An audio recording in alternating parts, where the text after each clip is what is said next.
Assalamualaikum warahmatullahi wabarakatuh. Nama saya Nurafika Widiardianti dari 4TC. Kali ini saya akan menyelesaikan tugas akhir saya yaitu hukum adat. Tetapi perlu kita ketahui terlebih dahulu bahwa Indonesia mengalami pluralisme hukum dan salah satunya adalah hukum adat yang sangat mendominasi di negara kita ini atau di masyarakat kita ini. Karena masyarakat kita ini berasal dari nenek moyang kita yang sangat melestarikan adat kebudayaan di daerahnya masing-masing, terutama di daerah pedesaan. Nah, kali ini saya memakai adat Sunda untuk menjelaskan mengenai pewarisan hukum adat yang berada di Desa Mulyajaya, Cikesi, Kabupaten Kuningan. Berikut adalah rekaman video saya bersama salah satu warga yang berada di Desa Mulyajaya, Kabupaten Kuningan. Yang pertama itu, apakah harta warisan pada waktu pewaris masih hidup sudah ditentukan bagiannya? Masih hidup mah, saya kira itu hibah. Ketika diberikan ke anak itu bentuknya hibah. Gono gini, warisan itu ketika udah meninggal itu namanya warisan. Berarti bisa dibagikan, ada yang enggak ya? Ada yang bisa bagian, bisa enggak. Yang kedua, berarti apakah di desa tersebut memberikan harta warisan non material, misalnya harta pusaka atau jabatan-jabatan gitu. Kayak misal ada suatu keris yang diturun-temurunkan kepada anak cucunya. Oh, ada sesuatu bangsa harta-harta di luar harta, maksudnya itu pasti seperti keris. Itu peninggalan.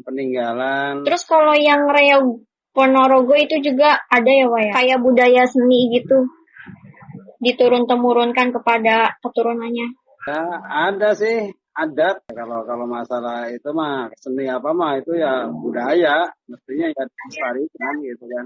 Terus yang ketiga, apakah memiliki ahli waris yang tidak memiliki hubungan darah tetapi memiliki hubungan ahli waris yang sangat dekat? Kiri anak angkat tuh nggak dapat waris, cuma dapat hibah dari ahli warisnya untuk memberikan istri atau anak angkat. Berarti masuknya ke hibah juga ya? Iya, hibah.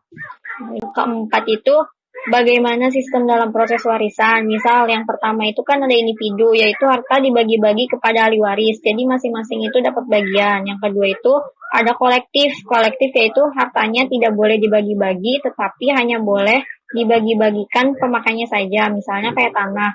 Tanah kan itu nggak boleh diperjualbelikan, tetapi pemakaiannya itu boleh dipakai bareng-bareng sama pewaris. Nah, kalau di desa itu masuknya ke sistem individu atau kolektif gitu, Wak? Kalau di desa biasanya lebih baik ya dijual aja berapa harganya dibagi waris.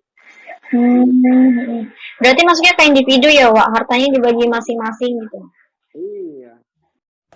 Nah, setelah kita mengetahui informasi melalui wawancara daring tersebut tentang hukum adat kewarisan, ternyata masyarakat adat tidak lepas dari 5 karakteristik hukum adat. Apa aja sih karakteristik tersebut? Nah, yang pertama itu ada religius magis. Religius magis adalah kekuatan alam gaib dan kekuatan alam dunia itu saling berkaitan. Mereka masih percaya dengan adanya roh-roh halus, alam gaib, bahkan melaksanakan upacara adat dalam momen-momen tertentu.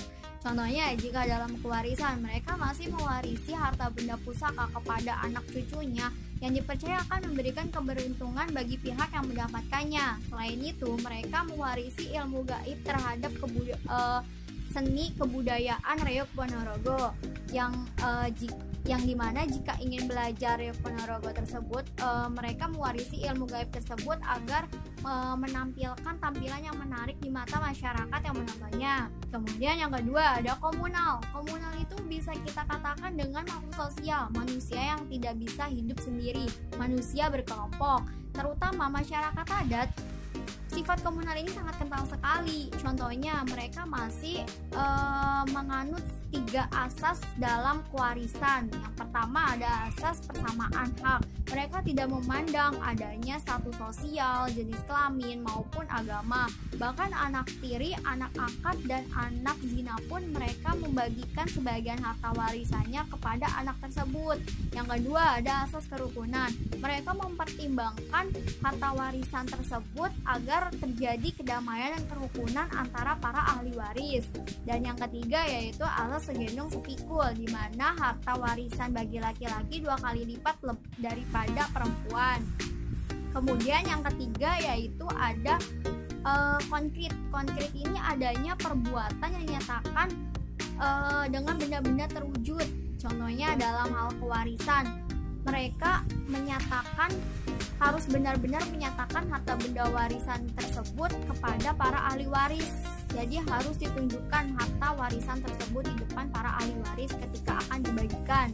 Kemudian yang keempat ada kontan, yaitu penyerahan hak dan kewajiban dilakukan secara bersamaan. Jadi ketika dalam pembagian warisan, mereka harus diberikan pada saat itu juga, tidak bisa ditunda-tunda.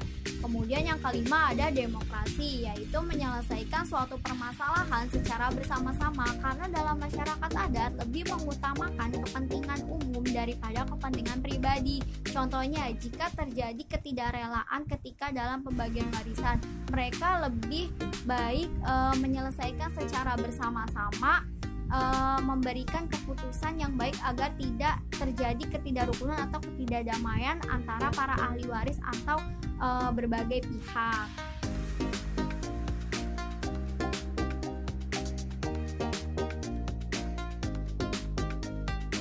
Nah, begitu penjelasan mengenai hukum kewarisan adat Sunda yang ada di Desa Mulyajaya, Kabupaten Kuningan. Sekian informasi dari saya. Mohon maaf apabila banyak kesalahan. Terima kasih dan wassalamualaikum warahmatullahi wabarakatuh.